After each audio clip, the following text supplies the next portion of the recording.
నమస్తే, welcome to people TV news bulletin. ముందుగా headlines చూద్దాం. నాగిరెడ్డిపల్లి నుంచి 25 కుటుంబాలు వైఎస్ఆర్ కాంగ్రెస్ పార్టీలోకి చేరిక.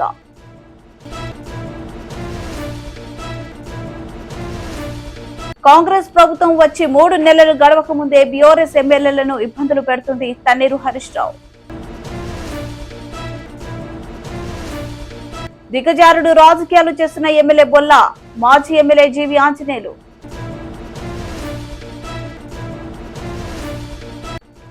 తెలంగాణలో ఇకపై టీజీ పేరుతో వాహనాల రిజిస్ట్రేషన్.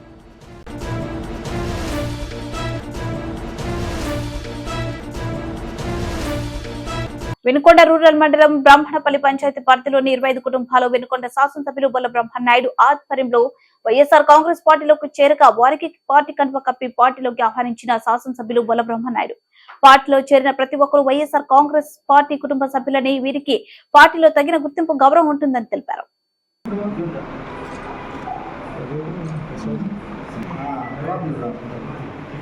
మురళీకృష్ణ సత్యం సత్యం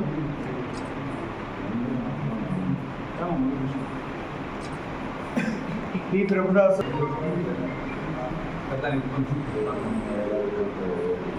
సత్యం సత్యం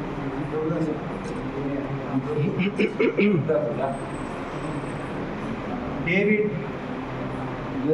డేవిడ్ చాలా సంతోషం. ఈరోజు బ్రాహ్మణపల్లి పంచాయతీ, మరి ఆ పంచాయతీ నుంచి నాగిరెడ్డిపల్లికి సంబంధించి మరి అంకారావు, శ్యాము, డానియల్, ఇంకా దాదాపు 20 కుటుంబాలు పార్టీలో చేరడం చాలా సంతోషం. స్వాగతం, సుస్వాగతం. ఒక్కటి బట్టి చెప్తున్నాను, దొరల పార్టీకి పేదల పార్టీకి యుద్ధం. దొరల పార్టీ ఆ తెలుగుదేశం పార్టీ, వైఎస్ఆర్ కాంగ్రెస్ పార్టీ ఈ పేదల పార్టీ. పేదలు పూర్తి స్థాయిలో నమ్ముకున్న పార్టీ వైఎస్ఆర్ కాంగ్రెస్ పార్టీ. జగన్మోహన్ రెడ్డి గారు పేదలందరికీ కూడా అన్ని విధాల సంక్షేమం అందించి అందరికీ మంచి స్థాయి రావాలి, అందరి బిడ్డలు బాగా చదువుకోవాలి, అందరూ పేదరికం నుంచి బయటికి రావాలంటే అందరి బిడ్డలు బాగా చదువుకోవాలి, పేదవాళ్ళకి సంక్షేమం ద్వారా ఆదుకోవాలి. ఆ పేద కుటుంబాలు కూడా ఒక మన పూర్తి స్థాయి వాళ్ళకి కల్పించాల్సిన బాధ్యత మన ప్రభుత్వాలకు ఉందని ఈ సందర్భంగా ఆయన అనేక రకాలుగా గౌరవ ముఖ్యమంత్రి గారు చెప్తూ ఉంటారు. వాళ్ళు చూస్తే నిజంగా జనసేన పార్టీ, ఆ జనసేన పార్టీ ఈ తెలుగుదేశం పార్టీ పూర్తిగా పడిపోయి కింద లేవలేని పరిస్థితి. ఆ లేవలేని పరిస్థితిలో జనసేన అయ్యా పవన్ గారు కొంచెం సాయం పట్టు, మాకు కొంచెం సాయం చేయవా అన్నారు. ఆయన భుజం వేద్దామని చూశాడు, ఆయన భుజం వంగిందే కానీ అది పైకి లేవలా. మళ్ళా అయ్యా ఎట్టయితే కుదరదు, అయ్యా మోడీ గారు నువ్వు ఏదో విధంగా మమ్మల్ని రక్షించు, ఈ పార్టీని మాకు బతికించు, భుజం వేయమని చెప్పారు. ఆయన భుజం వేస్తాడు. అయినా ఈ పెద్ద పేడతట్ట, ఆయన మోడీ గారే ఒక పేడతట్ట, ఆ పేడతట్ట నుంచి ఈ పేడతట్ట లేవాలంటే లేవట్లా, తడిసిపోయింది పూర్తిగా. ఆ మోడీ గారి శని కూడా తీసుకొచ్చి ఇందులో పెట్టారు, ఇంకా లోపలికి పోయింది. ఎందుకంటే ఈ మధ్యకాలంలో అనేక రకాలు మీరు అందరూ చూస్తున్నారు. చదువుకున్నారు, బీజేపీ, ఆ మణిపూర్ ఆ సంఘటనలో ఒకసారి చదువుకున్న వాళ్ళు ఉన్నారు ఇక్కడ చాలామంది. ఒక్కసారి చదవండి, ఒక్కసారి చూడండి, ఒక్కసారి వాళ్ళు చేస్తున్న అరాచకాలు ఏంటో, ఆ పాస్టర్ల మీద దాడి ఏంటో, ఆ పాస్టరు మహిళలను కూడా ఆ విధంగా వివస్థలను చేసి ఇది చేస్తే సుప్రీంకోర్టు కూడా ఇది కరెక్ట్ కాదు, మానవాళికే ఇది ప్రమాదం, ఇలా కుల వివక్షత చూపించడం మంచి పద్ధతి కాదు, మతాలు పొందుపరచడం అసలు కరెక్ట్ కాదు అని చెప్తున్నా సుప్రీంకోర్టు మాట కూడా లెక్క చేయకుండా ఈ హింసలు కొనసాగిస్తున్నారు. వాళ్ళు కూడా వచ్చి ఈ తెలుగుదేశం పార్టీ మీద కూర్చున్నారు. ఇక పూర్తిగా అణిగిపోతానే ఉంది. దీన్నంతా కూడా ఈ పేదల పార్టీ, బడుగు బలహీన వర్గాల పార్టీ వైఎస్ఆర్ కాంగ్రెస్ పార్టీ, గౌరవ జగన్మోహన్ రెడ్డి గారు ఆయన పాలనలో ప్రజలందరూ కూడా చల్లగా సుభిక్షంగా ఉంటారని, ఆ మతతత్వ పార్టీలకి అన్ని పార్టీలు ఏకమైన జగన్మోహన్ రెడ్డి నిజాయితీ, నిబద్ధత, ఆయన సంక్షేమం, ఆయన పాలన ప్రజలకు నచ్చింది, ప్రజలకి అన్ని వసతులు ఏర్పాటు చేస్తున్నారు. అవన్నీ చూసి మా బ్రాహ్మణపల్లి పంచాయతీ నాగిరెడ్డిపాలెం సంబంధించినటువంటి అందరూ, నాగిరెడ్డిపల్లికి సంబంధించినటువంటి అందరూ కూడా దాదాపు 25 కుటుంబాలు ఈరోజు పార్టీలో చేరడం చాలా సంతోషం. వాళ్ళందరికీ నాటి నుండి ఈ కుటుంబ సభ్యులు వారికి ప్రతి విషయాన్ని నేను వాళ్ళతో ఉంటానని, వాళ్ళకు అండగా ఉంటానని, వాళ్ళు మా కుటుంబ సభ్యులుగా భావిస్తామని, ఈ రోజు నుంచి వాళ్ళు మేము వేరు కాదని అందరం ఒక కుటుంబ సభ్యులేనని మనస్ఫూర్తిగా తెలియపరుచుకుంటూ వాళ్ళందరికీ కూడా అభినందనలు, శుభాకాంక్షలు. ఓటమి భయంతో ఎమ్మెల్యే బొల్ల బ్రహ్మనాయుడు కవింపు చర్యలకు పాల్పడుతూ ప్రశాంతంగా ఉన్న వినుకొండలో విధ్వంసాలు సృష్టిస్తూ దిగజారాడు. రాజకీయాలు చేస్తున్నాడని పల్నాడు జిల్లా టీడీపీ అధ్యక్షులు మాజీ ఎమ్మెల్యే జీవి ఆంజనేయులు అన్నారు. గురువారం కొత్తపేటలోని ఆయన గృహంలో ఏర్పాటు చేసిన విలేకరుల సమావేశంలో జీవి మాట్లాడుతూ మాజీ సీఎం కొణిచెట్టి రోషయ్య అంటే అందరూ గౌరవించదగ్గ వ్యక్తి అని, అటువంటి నాయకుడిని జగన్ రెడ్డి బొల్ల అగౌరవపరిచారని, రోసయ్య మరణించినప్పుడు సీఎం జగన్మోహన్ రెడ్డి హైదరాబాద్ లో ఉండి కూడా ఆయన పార్థివ దేహాన్ని సందర్శించేందుకు కూడా రాలేదని ఎద్దేవా చేశారు. వైఎస్ఆర్ మరణం తర్వాత రోసయ్యకు పార్టీ అధిష్టానం సీగా ప్రకటించిందని, అతనిపై జగన్ రెడ్డికి ఆక్రోశమని అన్నారు. రోసయ్య పార్థివ దేహాన్ని సందర్శించేందుకు ప్రతిపక్ష నేత చంద్రబాబు నాయుడు తాను కూడా వెళ్లి నివాళులు అర్పించడం జరిగిందన్నారు. తీసుకున్నట్టుగా రోసయ్య గారి మీద కక్ష కట్టాడు. కనీసం చనిపోయినప్పుడు రాకపోవడం ఎంత బాధాకరం అండి. రోసయ్య గారు ఆత్మ ఘోషిస్తుంది. మాజీ ముఖ్యమంత్రి చంద్రబాబు నాయుడు గారు వచ్చారు ప్రతిపక్ష నాయకుడు హోదాలో. నేను జిల్లా పార్టీ ప్రెసిడెంట్గా నేను మా పార్టీ కాకపోయిన రోసయ్య గారు మా పార్టీ కాదు, అయినా ఆయన అంటే మాకు గౌరవం. ఆయన కాంగ్రెస్ పార్టీ అయినా ఆయనంటే మాకు చాలా గౌరవం, హుందాగా ఉంటారు. అలాంటి వ్యక్తి కోసం చంద్రబాబు గారు మేము అంతా ఆయన అంత్యక్రియలో ఆయన వాళ్ళ కుటుంబ సభ్యులు చనిపోయినప్పుడు వచ్చి పార్థోదేహాన్ని చూసి నివాళులు అర్పించారు ఆ రోజు ముఖ్యమంత్రి చంద్రబాబు నాయుడు గారు. తెలంగాణ ముఖ్యమంత్రి వచ్చారు కానీ కనీసం ఆంధ్రప్రదేశ్ ముఖ్యమంత్రి మన రాష్ట్రంలో పుట్టినటువంటి వ్యక్తికి ఈ రాష్ట్ర ముఖ్యమంత్రి కనీసం చనిపోయినప్పుడు కనీసం 2 నిమిషాలు చూడలేకపోయాడంటే ఎంత బాధాకరమే. ఆర్య వయసులో అసలు మీ పార్టీని మిమ్మల్ని క్షమిస్తారంటే చెప్పండి. బొల్ల బ్రహ్మనాయుడిని చెప్పమను. జగన్మోహన్ రెడ్డి గారు ఎందుకు చూడలేదు? హైదరాబాద్లో ఉండి పావు గంట జర్నీ ఆయన ఉన్న ప్లేస్కి రోసయ్య గారిని పరామర్శించడానికి పావు గంట, 2 నిమిషాలు పరామర్శించలేకపోయాడు హైదరాబాద్ సిటీలో ఉండి. ఇది రోసయ్య గారికి జరిగిన అవమానం కాదా అని నేను అడుగుతున్నా. ఒక మాజీ ముఖ్యమంత్రి, మన రాష్ట్రానికి సంబంధించిన వ్యక్తి, సమైక్య రాష్ట్రానికి ముఖ్యమంత్రి చేసిన వ్యక్తిని ఇదేనా గౌరవించే పద్ధతి? మీ ముఖ్యమంత్రి గౌరవించలేదు జగన్మోహన్ రెడ్డి గారు. కనీసం అసెంబ్లీలో తీర్మానం చేయడం చాలా దురదృష్టకరం. ఏమైనా చనిపోయిన ఎమ్మెల్యేలకు కూడా, మాజీ ఎమ్మెల్యేలు చనిపోతే కూడా, సభ్యులు చనిపోతే అసెంబ్లీలో గౌరవంగా వాళ్ళు ఒకప్పుడు ఈ టైంలో శాసనసభ్యులు చేశారని అసెంబ్లీలో నివాళులు అర్పించడం ఆనవాయితీ. ఒక మాజీ ఎమ్మెల్యే చనిపోయిన నివాళులు అర్పిస్తారే, అలాంటిది ఒక ముఖ్యమంత్రి గారు, ముఖ్యమంత్రిగా గవర్నర్గా చేసినటువంటి గొప్ప వ్యక్తి రోసయ్య గారు చనిపోతే కనీసం అసెంబ్లీలో నివాళులు అర్పించరా? సాంప్రదాయాలు కూడా పక్కన పెడతారా? ఇదెక్కడ విడ్డూరం అండి. ఎప్పుడైనా ఈ పనికిమాలిన ఎమ్మెల్యే బొల్ల బ్రహ్మనాయుడు ఎప్పుడైనా అడిగాడా, అయ్యా జగన్మోహన్ రెడ్డి గారు మనం చాలా చేసిన తప్పు, దుర్మార్గం, కనీసం మన రాష్ట్ర వ్యక్తి ముఖ్యమంత్రి చేసిన ఆయన, గవర్నర్కి చేసిన ఆయన్ని మనం అసెంబ్లీలో నివాళులు అర్పించకపోతే పాపం తగిలిద్దే, ఆర్య వయసులు అందరూ తప్పు పడతారు, ఆర్య వయసులే కాదు రాష్ట్ర ప్రజలందరూ తప్పు పడతారు, అన్ని వర్గాల వాళ్ళు తప్పు పడతారు, ఇది తప్పు, ఇది అట్లా చేయకూడదు, అసెంబ్లీలో తీర్మానం పెట్టమని ఎప్పుడన్నా ఈ పనికిమాలిన ఎమ్మెల్యే బల్ల మాట్లాడా? ఎందుకు మాట్లాడలేదు? తెలంగాణలో ఇకపై వాహనాల రిజిస్ట్రేషన్ టీజీ పేరిట కానున్నాయి. ఈ మేరకు కేంద్ర రహదారి రవాణా శాఖ గెజిట్ నోటిఫికేషన్ ఇచ్చింది. రాష్ట్ర ప్రభుత్వం తీర్మానానికి అనుగుణంగా ఈ మార్పు చేసినట్లు కేంద్రం నోటిఫికేషన్ లో పేర్కొంది.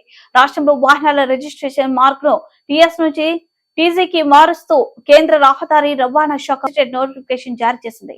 మోటార్ వాహనాల చట్టం 1988లోనే సెక్షన్ 41(6) కింద ఉన్న అధికారులను ఉపయోగించి 1989 జూన్ 12న అప్పటి ఉపరితల రవాణా శాఖ జారీ చేసిన గెజిటెడ్ నోటిఫికేషన్ లో ఈ మార్పు చేసినట్లు పేర్కొంది. ఆ నోటిఫికేషన్ లోనే టేబుల్లో సిరీస్ల నెంబర్ 29A కింద తెలంగాణ రాష్ట్రానికి ఇదివరకు ఉన్న టీఎస్ స్థానంలో ఇప్పుడు టీజీ మార్క్ కేటాయించినట్లు వివరించింది. తెలంగాణ ప్రభుత్వ రాజపత్రాన్ని తెలియ గెజిట్ రూపంలోపల టీఎస్ స్థానం లోపల టీజీని మార్పు నిర్ణయంగా ప్రకటించింది. ఈ రోజు ఇలా సాయంత్రం 4 తర్వాత రేపటి నుంచి రిజర్వేషన్ అయ్యే ప్రతి బండి టీజీ పేరు మీద సిరీస్ రిజర్వేషన్ అయితే ఇదొక మార్పు. ఊరికే టీఎస్ ఉంటే ఏమైతుంది, టీజీ ఉంటే ఏమైతుంది అనే ప్రశ్నకు మన ఆకాంక్షలు జవాబు. మనం తెలంగాణలో ఉండాలనుకున్నా తెలంగాణ సాధించుకున్నాం. టీజీ అనేది మన ప్రతి రాష్ట్రం ఏపీ, ఆంధ్రప్రదేశ్, టీజీ, తెలంగాణ ఇట్లా ఉన్నటువంటి దాన్ని వాళ్ళకి అనుకూలంగా నియోజకవర్గ మార్పులు మార్చుకున్నా ఈ ఆకాంక్షల గౌరవాన్ని, ప్రజా ఆకాంక్షలు గౌరవించాలి. ఇది మేమన్నా కాంగ్రెస్ పార్టీ ఇచ్చిన పిలుపు కాదు, టీజీ ఇది ప్రజాకాంక్ష. సంగారెడ్డి జిల్లా పటాన్చెరు శాసనసభ్యులు గుడే మహిపాల్ రెడ్డి క్యాంప్ కార్యాలయంలో మీడియా సమావేశానికి హాజరైన రాష్ట్ర మాజీ మంత్రి తన్నీరు హరీష్ రావు. మహిపాల్ రెడ్డి కామెంట్స్: 2011 నుంచి 12లో వైఎస్ రాజశేఖర రెడ్డి ఉన్నప్పుడు లగ్డారం క్వారీ అనుమతులు తీసుకున్నాం. క్వారీని గతంలోనే లీజుకు ఇవ్వడం జరిగింది. గత 4 ఏళ్లుగా తమ సోదరుడు మధుసూదన్ రెడ్డి చూస్తున్నారు. కాంగ్రెస్ ప్రభుత్వం వచ్చి 3 నెలలు గడవక ముందే బీఆర్ఎస్ ఎమ్మెల్యేలను ఇబ్బందులకు గురి చేయడం జరుగుతుంది.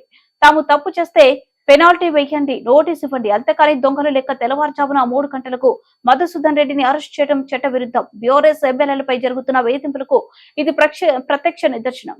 బీఆర్ఎస్ ఎమ్మెల్యేగా 3 సార్లు ప్రజా ఆశీస్సులతో గెలిచాను. తన సోదరుని అరెస్టుపై కంటనీరు పెట్టిన మహిపాల్ రెడ్డి మాజీ మంత్రి హరీష్ రావు కామెంట్స్.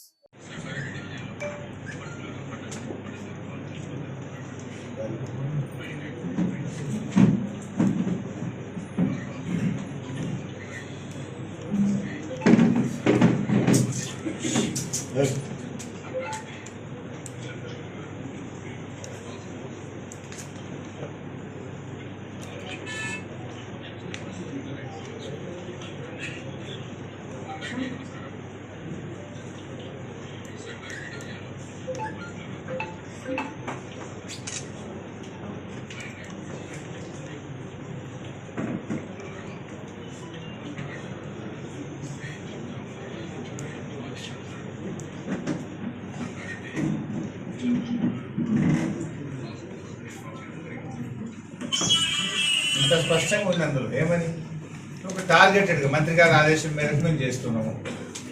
ఇది ఏంది ఉద్దేశం? ఇది ప్రతిపక్షాలను లొంగ తీసుకోవడం, ప్రతిపక్షాల మీద బురద జరగడం, ప్రతిపక్షాలను పార్టీలో చేర్చుకోవడం కోసం ఒక పథకం ప్రకారంగా వాళ్ళు ఈ ప్రయత్నం చేస్తూ ఉన్నారు. మరి అలా అనేక క్వారీలు లీజ్ అయిపోయింది. వాటిని ఎక్కడ టార్గెట్ చేస్తారు? అవన్నీ కూడా నడుస్తూ ఉన్నాయి. కాంగ్రెస్ పార్టీ నాయకులే నడుస్తూ ఉంటాయి. దాని మీద ఏం చేయరు.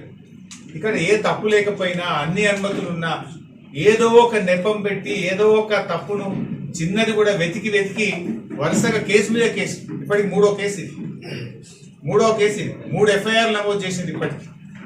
అంటే ఒక కేసు తర్వాత ఒకటి పెడుతూ వేధించేటువంటి ప్రయత్నానికి ఇవాళ కాంగ్రెస్ పార్టీ ప్రయత్నం చేస్తాం.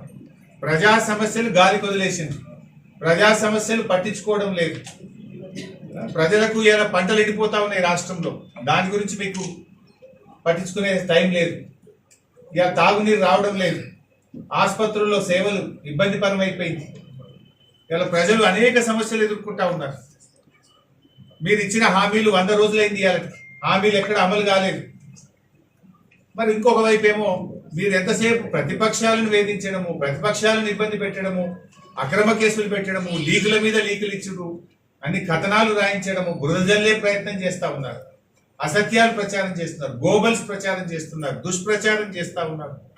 తప్పుడు వార్తలను సోషల్ మీడియా ద్వారా ప్రజలకు పంపడం, మీడియా హౌసెస్ ద్వారా లీకులు రాయించడం, చిట్చాట్ల రూపంలో లీకులు రాయించడం, ఇది ఒక రకంగా ఏంటంటే ప్రతిపక్షాల మీద బురదలే ప్రజలు. ఎంతకాలం చేస్తారు మీరు?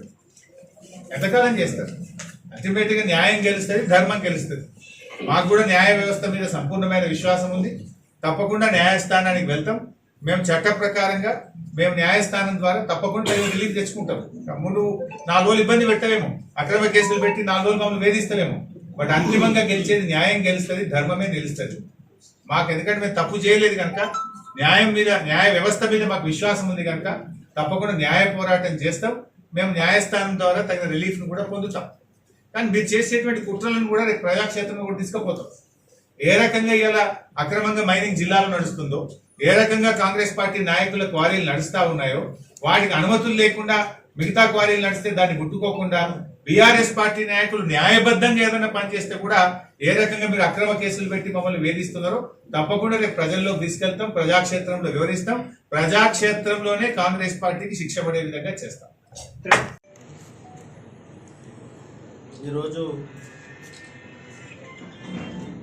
Santosh sand and granite supply లగ్డారంలో 2011-12లో స్వర్గీయులు వైఎస్ రాజశేఖర రెడ్డి గారు ఉన్నప్పుడు అది అలాట్మెంట్ చేయడం జరిగింది.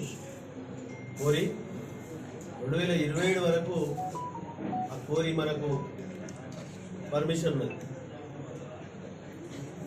ఈ కోరిని మేము చాలా రోజులు వేరే వాళ్ళకి లీజ్ ఇచ్చినాం.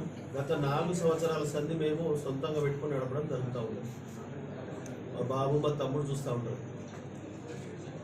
దాన్ని ఈరోజు కాంగ్రెస్ ప్రభుత్వం వచ్చిన తర్వాత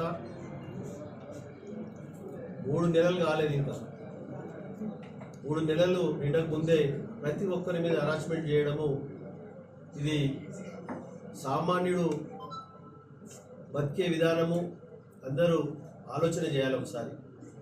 ఎందుకు చెప్తున్నానంటే రాష్ట్రంలో కాకుండా దేశం అంతా పెద్ద పెద్ద మైనింగ్ కోరీలు ఉన్నాయి.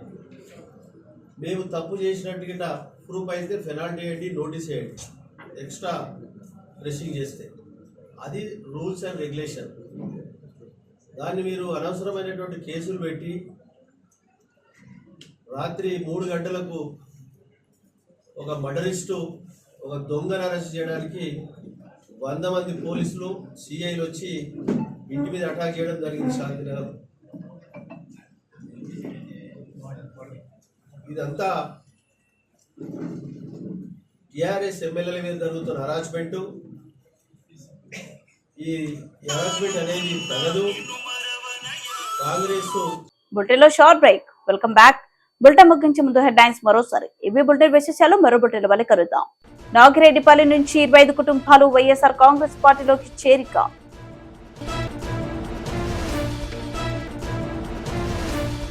కాంగ్రెస్ ప్రభుత్వం వచ్చి 3 నెలలు గడవక ముందే బీఆర్ఎస్ ఎమ్మెల్యేలను ఇబ్బందులు పెడుతుంది తన్నీరు హరీష్ రావు. దిగజారుడు రాజకీయాలు చేస్తున్న ఎమ్మెల్యే బొల్ల, మాజీ ఎమ్మెల్యే జీవి ఆంజనేయులు.